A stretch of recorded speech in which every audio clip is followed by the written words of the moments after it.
अल्हम्दुलिल्लाह नहमदुहु व नस्तईनुहु व नस्तगफिरुह व नअऊज़ु बिल्लाहि मिन शुरूरि अनफुसिना व मिन सय्यिआति अअमालिना मन यहदिहिल्लाहु फला मुदिल्ल लहु व मन युद्लिलहु फला हादिय लहु व अशहदु अन ला इलाहा इल्लल्लाह वहदहु ला शरीका लहु व अशहदु अन्न मुहम्मदन अब्दुहु व रसूलुहु अम्मा बाद फ़इन्न खैरल हदीस किताबुल्लाह व खैरल हदी हदी मुहम्मदिन सल्लल्लाहु अलैहि वसल्लम व शर्रुल उमूरि मुहदसातुहा व कुल्लु मुहदसतिन बिदअह व कुल्लु बिदअतिन ज़लालह व कुल्लु ज़लालतिन फिन्नार। अऊज़ु बिल्लाहि मिनश शैतानिर रजीम। बिस्मिल्लाहिर रहमानिर रहीम। इन्नल्लाह इंदहु इल्मुस्साअह व युनज़्ज़िलुल गैथ व यअलमु मा फिल अर्हाम व मा तदरी नफ्सुम माज़ा तक्सिबु गदा व मा तदरी नफ्सुम बिअय्यि अर्दिन तमूत इन्नल्लाह अलीमुन खबीर। रब्बि इश्रह ली सदरी व यस्सिर ली अमरी वहलुल उक़दतम मिन लिसानी यफ़क़हू क़ौली रब्बि ज़िदनी इल्मा अल्लाहुम्मा रब्बि ज़िदनी इल्मा आमीन। हाज़रीन जुमा, तमाम किस्म की तारीफ़ और तौसीफ़ किबरियाई बुज़ुर्गी उस अल्लाह रब्बुल आलमीन के लिए जो हमारा खालिक व मालिक है, जिसने हम सबको इस दुनिया के अंदर पैदा किया। दुरूद व सलाम हो तमाम नबियों पर, तमाम रसूलों पर, बिलख़ुसूस आखिरी नबी जनाब मुहम्मद रसूलुल्लाह सल्लल्लाहु अलैहि वसल्लम पर। अल्लाहुम्मा सल्लि व सल्लिम व बारिक अलैह। दोनों को अलग रख बैठा, एक को इधर बैठा, इधर बैठ जाओ इधर।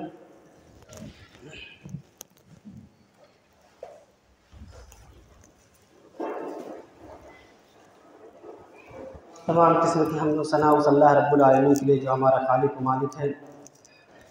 दुरूद व सलाम हो तमाम नबियों पर, तमाम रसूलों पर, बिलख़ुसूस हमारे आखिरी नबी जनाब मुहम्मद रसूलुल्लाह सल्लल्लाहु अलैहि वसल्लम पर। अल्लाहुम्मा सल्लि व सल्लिम व बारिक अलैह। हाज़रीन मजलिस, खुतबा मसनूना के बाद एक आयत करीमा आपके सामने तिलावत की गई। उस आयत करीमा के अंदर अल्लाह तबारक व तआला ने 5 चीज़ों का तज़किरा किया, और वो 5 ऐसी चीज़ें हैं जिनका इल्म दुनिया के अंदर किसी के पास नहीं है। उसका इल्म सिर्फ़ और सिर्फ अल्लाह रब्बुल आलमीन के पास है। अल्लाह के अलावा दुनिया के अंदर जितनी भी मखलूक है, किसी भी मखलूक को उसका इल्म नहीं है। चाहे दुनिया के अंदर कितने ही लोग दावे करें कि नहीं हमें इसका इल्म है, या हमारे पास इतनी टेक्नोलॉजी है कि हम उस इल्म को पता कर सकते हैं, ये सारे के दावे धरे के धरे रह जाएंगे। क्यों? इसलिए कि अल्लाह तबारक व तआला का फरमान है कि 5 ऐसी चीज़ें हैं जिसका इल्म सिर्फ और सिर्फ अल्लाह रब्बुल आलमीन के पास है। वो कौन कौन सी हैं? अल्लाह तबारक व तआला ने कुरान मजीद के अंदर इरशाद फरमाया, इन्नल्लाह इंदहु इल्मुस्साअह व युनज़्ज़िलुल गैस व यअलमु मा फिल अर्हाम व मा तदरी नफ्सुम माज़ा तक्सिबु गदा व मा तदरी नफ्सुम बिअय्यि अर्ज़िन तमूत। पहली चीज़ क़यामत का इल्म। दूसरी चीज़ बारिश कब होगी, इसका इल्म। तीसरी चीज़ माँ के पेट के अंदर क्या है, लड़का है या लड़की है, इसका इल्म। और चौथी चीज़ इंसान कल क्या कमाएगा, क्या कुछ हासिल करेगा। और 5वीं चीज़ उसकी मौत कब आएगी या कहाँ उसकी मौत होगी। ये 5 चीज़ें ऐसी हैं कि इसका सिर्फ और सिर्फ अल्लाह रब्बुल आलमीन को इसका इल्म है, किसी को भी इसका इल्म नहीं है। कोई ये दावा करे कि नहीं इतने साल के बाद क़यामत आएगी, बिल्कुल गलत है। क्यों? इसलिए कि जब अल्लाह तबारक व तआला ने उस इल्म को जाहिर नहीं किया है, तो फिर यह दावा करना कि हमारे पास इसका इल्म है या हम ये बतला सकते हैं कितने साल के बाद, तो गोया वो अल्लाह रब्बुल आलमीन की नाज़िल करदे कलाम के अंदर चेंजिंग करना चाहता है, और वो अपने आप को अल्लाह के मकाम व मर्तबे तक पहुँचाना चाहता है। और हमारा ईमान है कि अल्लाह के मकाम व मर्तबे पर किसी को पहुँचने के अंदर उतनी ताकत ही नहीं कि वो पहुँच जाए। अल्लाह की ज़ात ही अज़ीम है और इतनी बड़ी ज़ात है कि उसका ज़ात का मुकाबला कोई नहीं कर सकता है। तो अल्लाह तबारक व तआला ने कहा कि क़यामत का इल्म, क़यामत कब आएगी, इसका इल्म सिर्फ अल्लाह रब्बुल आलमीन के पास है। दूसरी आयत उठाइए सूरह अहज़ाब की, सूरह आराफ की, अल्लाह तबारक व तआला इरशाद फरमाता है यसअलूनका अनिस्साअति अय्यान मुरसाहा, कि ऐ नबी आपसे लोग पूछते हैं, आपसे सवाल करते हैं किस चीज़ के बारे में, क़यामत के बारे में। अय्यान मुरसाहा, क़यामत कब वाक़ई होगी, क़यामत का वक़ूफ़ कब होगा, क़यामत कितने साल के बाद आएगी, कब आएगी, किस वक्त आएगी। तो ऐ नबी आप उनसे कह दें कुल इल्मुहा इंदा रब्बी, इसका इल्म मेरे रब के पास है। ला युजल्लिहा लिवक्तिहा इल्ला हु, और इसका वक्त जो है आने का और इसको लाने वाली ज़ात सिर्फ अल्लाह रब्बुल आलमीन की है। अल्लाह के अलावा किसी और के अंदर ताकत नहीं है कि वो क़यामत को ज़ाहिर कर सके, क़यामत को ला सके। सिर्फ और सिर्फ अल्लाह रब्बुल आलमीन के कब्ज़े कुदरत में है, अल्लाह के हाथ में है कि क़यामत कब आएगी, किस वक्त आएगी। इसको ज़ाहिर करने वाला, इसको लाने वाला सिर्फ और सिर्फ अल्लाह रब्बुल आलमीन की ज़ात है। तो इन दोनों आयतों से पता चला कि क़यामत का इल्म किसी के पास नहीं है सिवाय अल्लाह के। हदीस से भी देख लेते हैं, हदीस से जिब्रील, एक लंबी हदीस है, उसका एक टुकड़ा बयान करता हूँ। हज़रत उमर बिन खत्ताब रज़ियल्लाहु तआला अन्हु रावी हदीस है, कहते हैं हम लोग बैठे हुए थे, एक शख्स इंसानी शक्ल में अल्लाह के नबी के पास आया और उसने बहुत सारे सवालात किए। और उसने एक सवाल ये भी किया अल्लाह के नबी सल्लल्लाहु अलैहि वसल्लम से कि ऐ अल्लाह के नबी आप मुझे क़यामत के बारे में बताएं, आप मुझे क़यामत के बारे में, क़यामत के ताल्लुक़ से मुझे आगाह करें, क़यामत कब आएगी। तो अल्लाह के नबी सल्लल्लाहु अलैहि वसल्लम ने जो जवाब दिया वो सुनिए। आपने फरमाया मल मसऊल अन्हा बिआलम मिनस्साइल, सवाल करने वाला जिससे सवाल कर रहा है उससे ज़्यादा जानता है। यानी अल्लाह के नबी सल्लल्लाहु अलैहि वसल्लम को मालूम था कि मेरे पास जो शख्स इंसानी शक्ल में आया है ये जिब्रील अमीन है, ये अल्लाह के मुअज़्ज़ज़ फरिश्ते हज़रत जिब्रील अलैहिस्सलाम है। और आपने उनसे कहा कि मल मसऊल अन्हा बिआलम मिनस्साइल, सवाल करने वाला जिससे सवाल कर रहा है उससे ज़्यादा जानता है। क्यों? इसलिए कि अल्लाह तबारक व तआला को जब कोई अहकाम नाज़िल करना होता तो अल्लाह सबसे पहले जिब्रील को बताता, और जिब्रील अलैहिस्सलाम अल्लाह के नबी के पास लेकर के आते। और अल्लाह के नबी के पास ऐसा कोई इल्म ही नहीं आया था कि आप बतला सके कि क़यामत कब आएगी। इसलिए आपने कहा कि सवाल करने वाला जिससे सवाल कर रहा है उससे ज़्यादा जानता है। तो फिर हज़रत जिब्रील अलैहिस्सलाम ने कहा अल्लाह के नबी सल्लल्लाहु अलैहि वसल्लम क़यामत की निशानियों के बारे में बतला दीजिए कि क़यामत की निशानियाँ क्या होंगी, क़यामत के आने से पहले पहले कौन कौन से आसार नमूदार होंगे, क्या क्या चीज़ें दिखाई देंगी, अब निशानियाँ बतला दीजिए। तो अल्लाह के नबी सल्लल्लाहु अलैहि वसल्लम ने बहुत निशानियाँ बतलाई कि ये निशानियाँ आएंगी। तो बहरहाल हमें बतलाना यह है कि क़यामत का इल्म आयतों से, हदीसों से पता चलता है कि सिर्फ और सिर्फ इसका इल्म किसके पास है, अल्लाह रब्बुल आलमीन के पास है, अल्लाह के अलावा किसी और के पास नहीं। कोई भी दावा करे तो उसका दावा झूठा है। आपने सुना होगा बहुत सारे लोगों ने अभी आज से 10-12 साल पहले ये अफवाह उड़ी थी कि 2012 में क़यामत आएगी। तो ये आज 24 चल रहा है। ये दुनिया के अंदर लोग हैं बकवास करने वाले जिनके ऊपर शैतान सवार है और इस तरह की बातें करते हैं।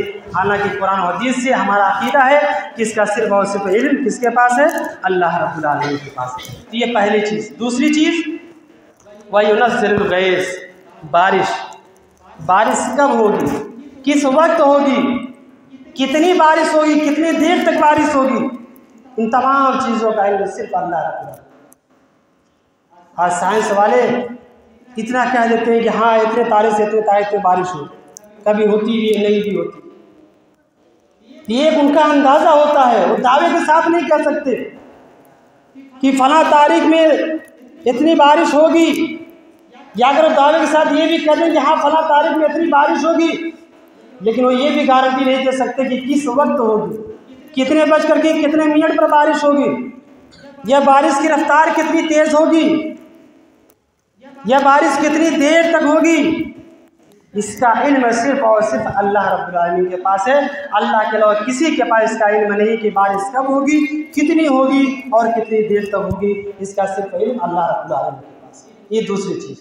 तीसरी चीज़ वयअलमु मा फ़िल अरहाम, माँ के पेट के अंदर क्या है, लड़का है कि लड़की है, इसका सिर्फ और सिर्फ इल्म अल्लाह रब्बुल आलमीन के पास है। आज दुनिया तरक्की कर रही है, माँ के पेट के अंदर क्या है मशीन के जरिए पता चल जाता है, लेकिन वही डॉक्टर, वही मशीनरी चलाने वाले आप उनसे ये पूछ सकते हैं, आप उनसे ये सवाल करें कि आप ये दावा कर सकते हैं कि माँ के पेट के अंदर लड़का है लड़की, आप बतला देते हैं, तो आप ये बतलाए कि अभी पहला दिन है, एक औरत हमन से है, पहला दूसरा दिन है, क्या उस मशीन के अंदर इतनी ताकत है कि वो मशीन ये बतला सकती है कि लड़का होगा कि लड़की होगी? लेकिन मेरा रब वो है कि जब रहम के अंदर नुत्फा जाता है तो अल्लाह तबारक व तआला उसको उसका भी इल्म होता है कि इसके अंदर ये बच्ची पैदा होगी कि बेटा पैदा होगा। अल्लाह रब्बुल आलमीन को इसका इल्म है। रहम मादर के अंदर क्या है किसी को इसका इल्म नहीं है। मशीन के जरिए कई महीने का हो गया तब हमें पता चलता है। और अफसोस है कि आज के दौर के अंदर अल्ट्रासाउंड के जरिए पता किया गया यहाँ पेट के अंदर क्या है, पता चला लड़की है। भी तो 2-3 बच्चियाँ पहले से हैं, ये चौथी भी लड़की आ रही है। नहीं साहब नहीं चाहिए, गिरा दिया, कत्ल कर दिया। मेरे भाई कुरान की आयत याद आती है कि अल्लाह फरमाता है वइदा बुश्शिरा अहदुहुम बिलुनसा ज़ल्ला वजहुहु मुस्वद्दन हुवा कज़ीम यतवारा मिनल कौमि मिन सूइ मा बुश्शिरा बिही अयुमसिकुहु अला हूनिन अम यदुस्सुहु फित्तुराब। ज़माने जाहिलियत के लोगों के बारे में अल्लाह तबारक व तआला फरमाता है कि जब उनके यहाँ बेटियों की बशारत दी जाती कि तुम्हारे घर में बेटी पैदा हुई है तो हमारे शर्म से उसका चेहरा स्याह पड़ जाता था और छुपता फिरता रहता था इधर उधर। लोग ताने देते थे, सामने आया लोग ताने देते, ये देखो इससे घर एक बच्ची पैदा हुई है, ये बच्ची का बाप है, कल को इसका दामाद बनेगा, कल वो किसी के घर की बहू बनेगी। तरह तरह से उसको ताने दिए जाते थे। अल्लाह तबारक व तआला इरशाद फरमाता है कि वो इंसान तानों से तंग आ जाता था और उसके पास 2 ही रास्ते हुआ करते थे। पहला ये रास्ता कि उस जिल्लत और रुसवाई को बर्दाश्त करके अपनी बेटी की परवरिश कर ले, ये पहला उसके सामने रास्ता होता था। और दूसरा रास्ता ये कि लोगों के तानों सुन करके उसको बर्दाश्त न करके दूसरा रास्ता ये होता था कि उसको ज़मीन के अंदर दफन कर दिया। और ये ज़माने जाहिलियत के लोग ये किया करते थे कि उनके घर जब कोई बच्ची पैदा होती तो फौरन उसको ज़मीन के अंदर दफन कर दिया करते थे। वाक़यात ऐसे भी हैं कि 4-4 साल तक बाप ने अपने बेटे की परवरिश की, जिल्लत उठाई रुसवाई बर्दाश्त की, लेकिन आखिरकार जब बच्ची 4 साल 5 साल की हो गई और फिर इस सदमे को बर्दाश्त न कर सका तो उतने साल होने के बाद अपनी बेटी को ज़मीन के अंदर दफन कर दिया। यह अरब ज़माने जाहिलियत के कातिल हुआ करते थे अपनी बेटियों के। आज हम भी मुसलमान होकर के अपनी बच्चियों का कत्ल करते हैं, वो पैदा होने के बाद कत्ल करते थे। आज हम माँ के पेट के अंदर ही बच्चा होता है हम उसको कत्ल कर देते हैं। हाँ, आप गौर कीजिए और देखिए, सोशल मीडिया के ऊपर आपको वीडियो मिल जाएगी कि एबॉर्शन किस तरीके से किया जाता है, दवाई के जरिए, इंजेक्शन के जरिए किस तरीके से रहम मादर के अंदर उस दवाई को डाल करके और फिर किस तरीके से उस बच्चे के टुकड़े टुकड़े करके उसको बाहर निकाले जाते हैं। मेरे भाइयों, अरब के अंदर जिंदा ज़मीन के अंदर दफन कर देते थे, कुछ ही देर के अंदर ख़त्म। लेकिन आज हम इतने बेगैरत हो गए हैं, आज हम इतने बेगैरत हो गए हैं कि आज अपने बच्चों को माँ के पेट के अंदर दवाइयों के ज़रिए से टुकड़े टुकड़े कर करके नोच नोच करके उसको बाहर निकाला जाता है। और हम शान से कहते हैं कि हम मुसलमान हैं, हम शान से कहते हैं मुसलमान हैं। मेरे भाइयों, इस्लाम ने जीने का हक दिया है हर इंसान को। अगर हम किसी को कत्ल करते हैं, चाहे दुनिया के अंदर आने के बाद या रहम मादर में होने के बावजूद हम कत्ल करते हैं, याद रखिए क़यामत का दिन होगा।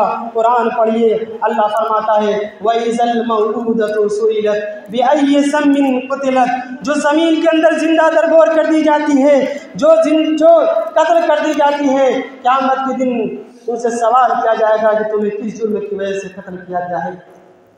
और एक हदीस के मुताबिक अल्लाह के नबी फरमाते हैं, जो बच्चे कत्ल कर दिए जाते हैं या रहम मादर के अंदर जिनको मार दिया जाता है, ख़त्म कर दिया जाता है, क़यामत का दिन होगा, मैदान महशर लगी होगी, नफ्सी नफ्सी का आलम होगा।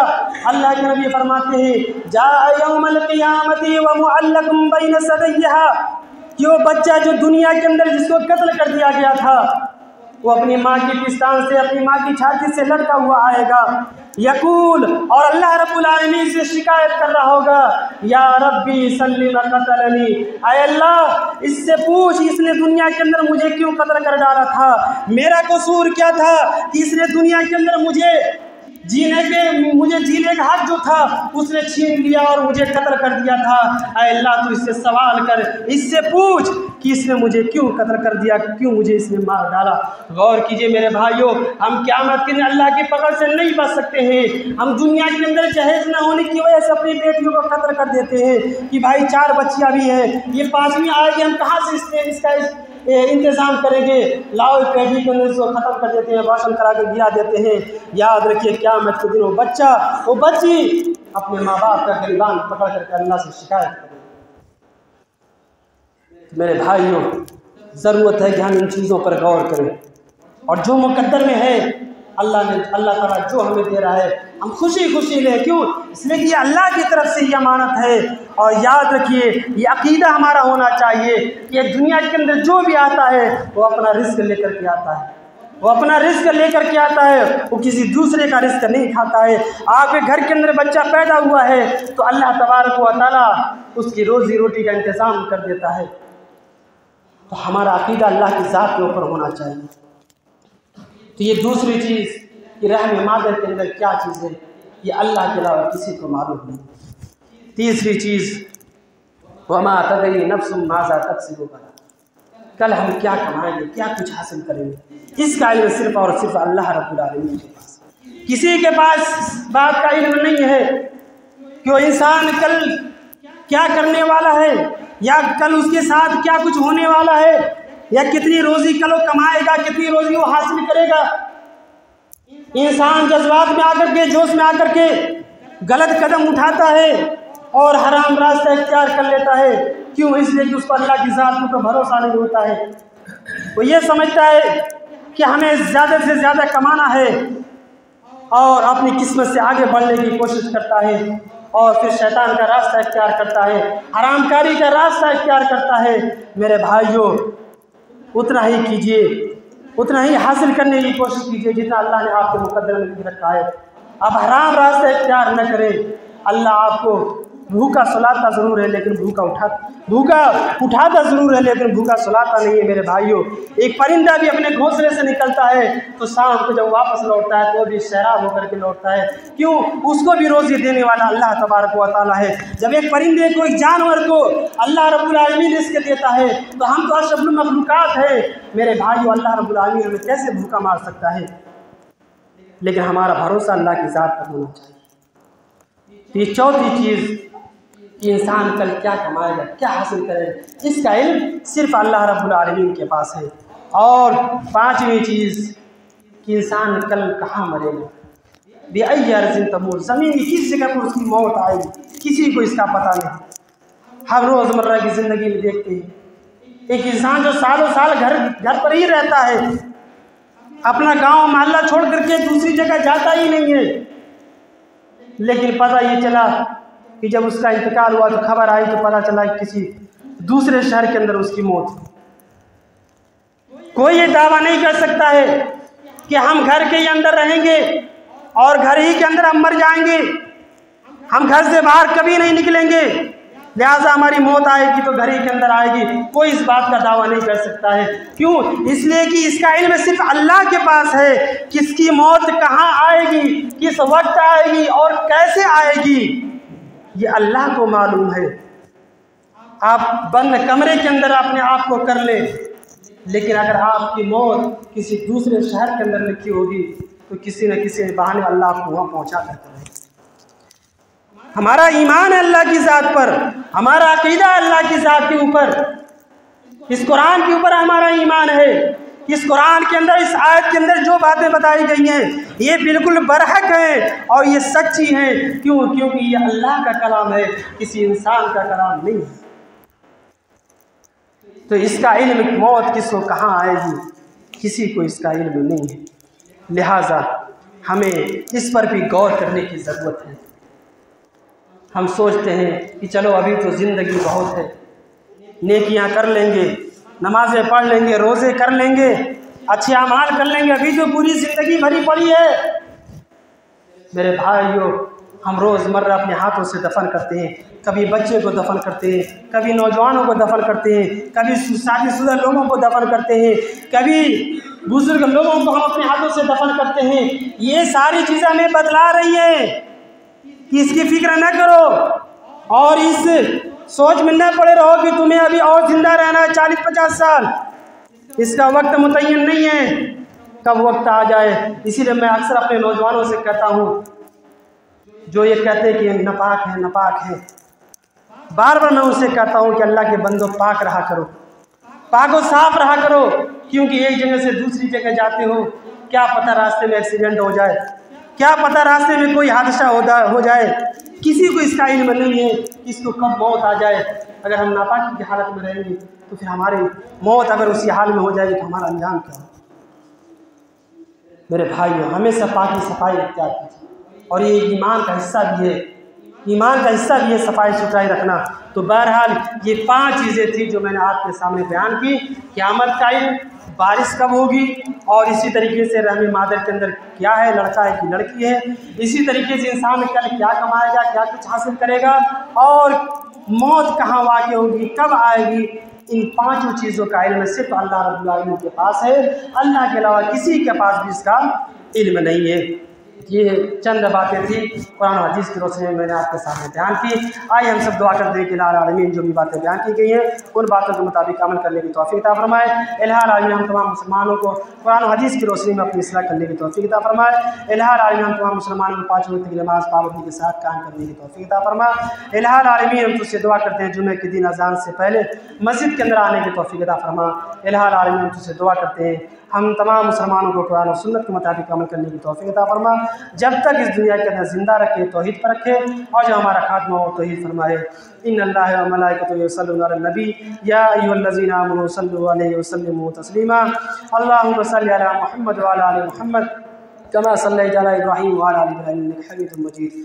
अल्लाहुम्मा बारिक अला मुहम्मद व अला आलि मुहम्मद कमा बारकता अला इब्राहीम व अला आलि इब्राहीम इन्नका हमीदुम मजीद। इबादल्लाह रहमकुमुल्लाह इन्नल्लाह यअमुरुकुम बिल अदलि वल इहसान व इताइ दिल कुर्बा व यनहा अनिल फहशाइ वल मुनकर वल बग़य यअिदुकुम लअल्लकुम तज़क्करून। उज़्कुरुल्लाह यज़्कुरुकुम वदूहू यस्तजिब लकुम व लज़िक्रुल्लाहि अकबर वल्लाहु यअलमु मा तस्नऊन।